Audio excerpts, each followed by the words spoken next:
மதிமுக கட்சி சார்பில் தங்களுக்கு பம்பரம் சின்னம் ஒதுக்கப்பட வேண்டும் என்ற அவசர முறையீட்டை நேற்று தாக்கல் செய்திருந்தனர். அது சார்ந்த விசாரணை பிற்பகல் 2:15 மணிக்கு வரும் என்று சென்னை உயர்நீதிமன்றம் தரப்பில் தெரிவிக்கப்பட்டிருக்கிறது. இதுகுறித்த கூடுதல் விவரங்களை நம்முடைய செய்தியாளர் மதனிடம் கேட்கலாம்.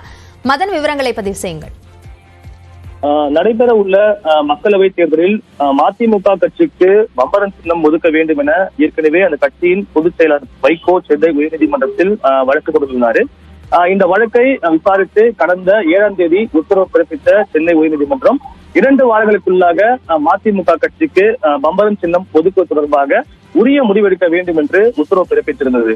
ஆனால் இதுவரைக்கும் அந்த பம்பர சின்னம் அந்த கட்சிக்கு ஒதுக்காததை அடுத்து உடனடியாக நேற்றைய தினம் மதிமுக சார்பில் ஒரு புதிய மனு தாக்கல் செய்யப்பட்டு அந்த மனுதான் இன்று காலை தலைமை நீதிபதி அமர்வில் விசாரணை கொண்டது.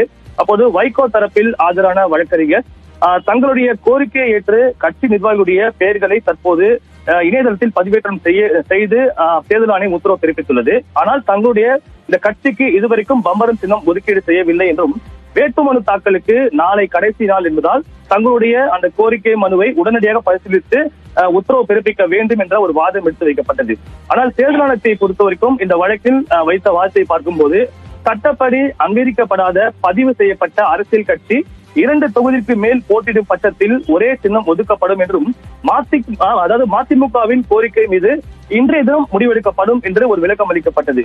அது மட்டுமில்லாமல் 14 ஆண்டுகளுக்கு முன்பு அங்கீகாரம் ரத்து செய்யப்பட்ட நிலையில் மதிமுகவுக்கு சின்னம் ஒதுக்கீடு தொடர்பாக சம்பந்தப்பட்ட தொகுதியின் தேர்தல் அதிகாரி தான் முடிவு எடுப்பார் என்ற ஒரு விளக்கத்தையும் இன்று தேர்தல் ஆணையம் தெரிவித்தது. எனவே மதிமுக கட்சிக்கு பம்பரம் சின்னம் தான் ஒதுக்க வேண்டும் என்று அந்த கட்சி நிர்பந்திக்க முடியாது என்ற ஒரு விளக்கத்தையும் இன்று தேர்தல் ஆணையம் தெரிவித்தது.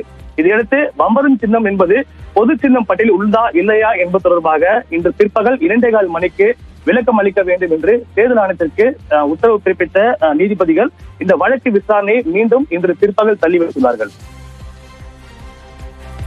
மதிமுகவினுடைய சின்னம் கோரிய இந்த வழக்கு தொடர்பான விரிவான விவரங்களுக்கு நன்றி மதன்.